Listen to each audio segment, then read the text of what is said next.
Topic है informed consent for rehabilitation after trauma.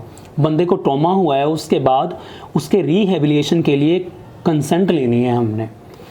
अच्छा, इसमें प्रोफेशनलिज्म क्या है कि आप क्लियरली कम्युनिकेट करें, उससे रिस्पेक्ट करें पेशेंट को और एम्पैथी शो करें। ठीक है, सपोज़ एक पेशेंट है, रिहेबिलिटेशन है ना, तो सपोज़ एक बंदा आया ट्रॉमा के बाद। ट्रॉमा क्या हो सकता है? रोड ट्रैफिक एक्सीडेंट हो सकता है, कोई बर्न हो सकता है, कोई फ्रैक्चर हो सकता है, कोई फॉल हो सकता है ना।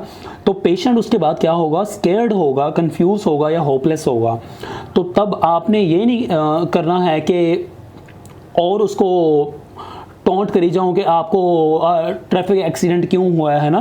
क्योंकि पेशेंट जस्ट एक बॉडी नहीं है, एक मशीन ही है, करे जाओ। You should respect him, dignify him, explain the procedure what you are going to do, और उसको डिसीजन मेकिंग में इन्वॉल्व करना है।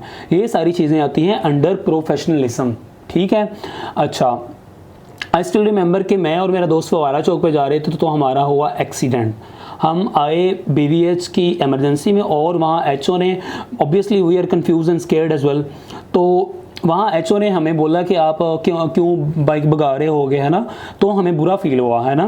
तो at that point he shouldn't do this. अच्छा, तो कल आप भी डॉक्टर बनेंगे तो आप भी ऐसा ही करेंगे। यू शुडंट डू दिस, है ना, क्योंकि आपने पढ़ा हुआ। अच्छा, अगला है एथिक्स।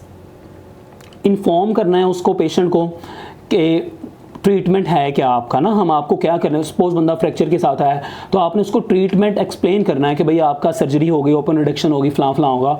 उसके रिस्क भी आपने बताने हैं, उसके बेनिफिट भी बताने हैं। रिस्क सपोज ये होगा कि कॉम्प्लिकेशन हो सकती है, इन्फेक्शन हो सकता है, बेनिफिट आपकी हड्डी जुड़ सकती है ना, दैट्स बेनिफिट। और इंश्योर करना है कि पेशेंट अंडरस्टैंड करे, उसे पता चले कि डॉक्टर साहब बोल कह रहे हैं। ऐसे नहीं करना कि अपनी ज़ुबान में बताते जाना, है ना, सिंपल लैंग्वेज में बताना, और इंश्योर करना है कि वो पेशेंट क्या करे, अंडरस्टैंड करे जो आपने बोला है। और उसको वॉलंटरी विल देनी है कि वो डिसाइड करे, फ्री हैंड देना पेशेंट को। आपने थोपना नहीं है उस पर अपना प्रोसीजर वगैरह, उसको बता देना है सब कुछ, और वॉलंटरी वो खुद इंश्योर करेगा, देन आपने ट्रीटमेंट करना है। तो आपने क्या करना है, एथिकली आपको क्या करना चाहिए, ऑटोनॉमी को मेंटेन रखना चाहिए, ऑनेस्ट आपको रहना चाहिए, पेशेंट को सब कुछ सच सच बताना चाहिए, और पेशेंट को राइट देना चाहिए कि वो डिसाइड करे क्या है। ये आपकी एथिकल ड्यूटी है। अच्छा, इस बारे में रिसर्च के बारे में, रिसर्च हमें शो करती है कि जो पेशेंट एक्टिवली पार्टिसिपेट करते हैं रिहेबिलिटेशन प्रोसेस में, उनकी रिकवरी फास्टर होती है। ठीक है, एक बंदा आपने उसको अच्छी तरह बताया है, सब कुछ एक्सप्लेन किया है, तो वो लाइकलीहुड के वो आपकी मेडिसिन भी सारा ले और ट्रीटमेंट जारी रखे। ठीक है। अच्छा, और एविडेंस बेस जो रिहेबिलिटेशन है, जैसे साइकोलॉजिकल सपोर्ट है, ये भी improve the quality of life of a patient. Leadership में क्या है? अच्छा, अब डॉक्टर एक मल्टी डिसिप्लिनरी रोल प्ले करते हैं। सिर्फ डॉक्टर तो नहीं ना होता, फिजियोथेरापिस्ट भी हो सकता है, साइकोलॉजिस्ट भी रेफर कर सकते हैं, एट्सेट्रा।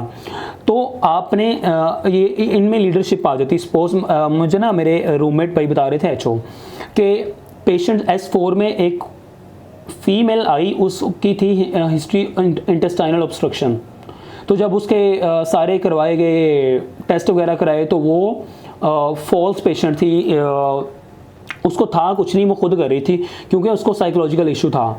तो इनको अगर तो इन्होंने ये कर सकते थे कि तुम क्यों कर रही हो, ये सब इस तरह नहीं करना है, उसको रेफ़र कर देना है साइकोलॉजिस्ट के पास। ठीक है। तो ये लीडरशिप क्वालिटी, जो लीडरशिप जिसमें लीडरशिप क्वालिटी होगी जिस डॉक्टर में, वो ही इस तरह कर सकता है लीडरशिप रोल। और आपने कोऑर्डिनेट करना है, coordinating care, everyone should respect, यानी सभी डॉक्टर को चाहिए, नर्स स्टाफ को एटसेट्रा को, पेशेंट को रिस्पेक्ट करे। अच्छा जी, सपोज जैसे पेशेंट अगर रिफ्यूज़ कर देता कि भाई मैंने ट्रीटमेंट नहीं करवाना है, जैसे उसको कोई सपोज फ्रैक्चर होता है, वो कहता कि मेरी हड्डी ठीक है, मैंने कोई आपसे ट्रीटमेंट नहीं करवाना है, तो अगर तो आप लीडरशिप क्वालिटीज़ आप में हुई तो आप इसका अल्टरनेट ढूंढेंगे। ठीक है, उसको बताएंगे, सब कुछ करेंगे। और अब आपने ऐसा नहीं करना कि उसको उस पर थोपनी है अपनी सर्जरी। तो अगर पेशेंट रिफ्यूज़ कर दे तो एक लीडरशिप क्वालिटी वाला डॉक्टर ही उसको अल्टरनेट वे से इम्प्रूव कर सकता है। तो आपका लीडरशिप रोल क्या है? गाइडिंग द टीम, आप अपनी टीम को गाइड करें, अपने जूनियर्स को, और एम्पावरिंग द पेशेंट।